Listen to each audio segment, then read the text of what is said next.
సచివాలయ ప్రాంగణంలో రాజీవ్ విగ్రహాన్ని ఆవిష్కరించిన సీఎం రేవంత్ రెడ్డి బీఆర్ఎస్ నేతలపై కీలక వ్యాఖ్యలు చేశారు.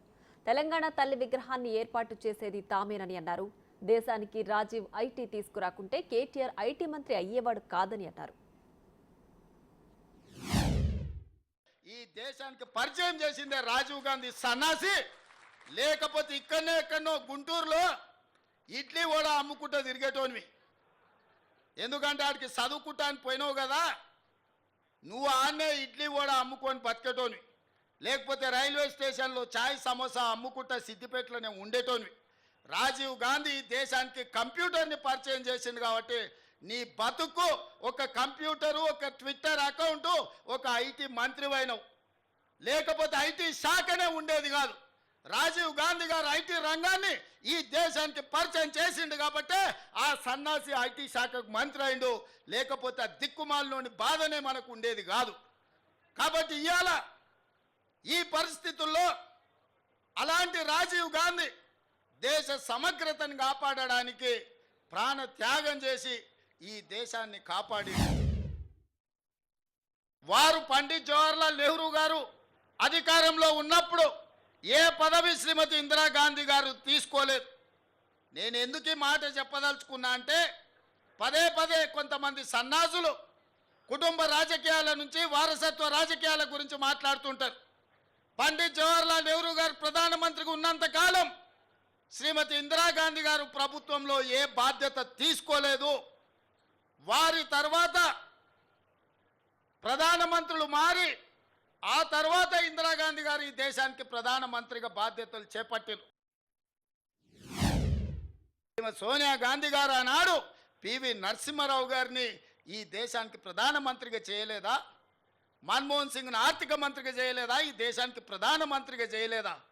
పదవీ త్యాగం అంటే సోనియా గాంధీ గారిది, రాహుల్ గాంధీ గారిది. మరి ఈ సన్నాసులదేందయ్యా?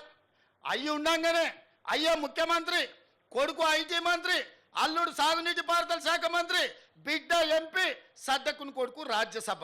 దుర్మార్గులారా, రాష్ట్రాన్ని దోసుక తిని పదవులని పంచుకొని వందలాది ఎకరాల ఫామ్ హౌసులు కట్టుకొని మీరు గాంధీ కుటుంబం గురించి మాట్లాడతారా? గాడిదకి ఏం తెలుసు గంధం చెక్క వాసన అని పెద్దోళ్ళు ఎప్పుడో చెప్పారు. ఆనాడు చాకలైలమ్మ ఒక్క మాట చెప్పింది, గడీలలో గడ్డి మొలవాల్సిందే అని. సాయుధ రైతాంగ పోరాటం గడీలలో గడ్డి మొలిసింది, గడీలు బద్దలై ప్రజాస్వామిక పాలన వచ్చింది. ఇవాళ నేను చెప్తున్న బిడ్డ, మీ ఫామ్ హౌస్లలో జిల్లేళ్ళు మొలిపిస్తా. మీరు అనుకుంటురేమో మీరు అడ్డగోలుగా మాట్లాడితే కాంగ్రెస్ పార్టీ కార్యకర్తలు రేవంత్ రెడ్డి చూసుకుంటూ ఊరుకుంటాడేమని ఇవాళ చెప్తున్న రాజీవ్ గాంధీ సాక్షిగా సచివాలయం ముందల బిడ్డ, మీ ఫామ్ హౌస్లలో జిల్లేళ్ళు మొలవాలి.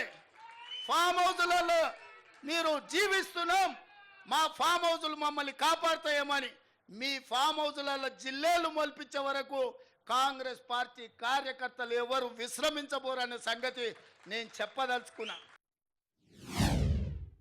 తెలంగాణ ప్రజల యొక్క గుండె కోత, తల్లుల కడుపు కోతను దృష్టిలో పెట్టుకొని ఒక తల్లిగా ఆలోచన చేసిన గొప్ప నేత, పరిణిత కలిగిన నాయకురాలు సోనియా గాంధీ గారి జన్మదినం డిసెంబర్ 9. అందుకే తెలంగాణ తల్లి విగ్రహ ప్రారంభోత్సవం డిసెంబర్ 9 నాడు లక్షలాది తెలంగాణ బిడ్డల సమక్షంలో ఇక్కడనే మేము ప్రారంభిస్తాం. మా R&B శాఖ వెంకటరెడ్డి గారికి నేను ఆదేశాలు ఇస్తున్నా, డిసెంబర్ 9 లోపల అద్భుతమైన వీరనారి తెలంగాణ తల్లి విగ్రహం అక్కడ ఉండాలి. ప్రపంచమంతా అబ్బురపడే విధంగా కార్యక్రమాన్ని చెయ్యాలి. ఇది మా ప్రతిన రాజీవ్ గాంధీ సాక్షిగా, సోనియా గాంధీ వారసులుగా తెలంగాణ ప్రజలకు మేము మాటిస్తున్నాం. మిత్రులారా,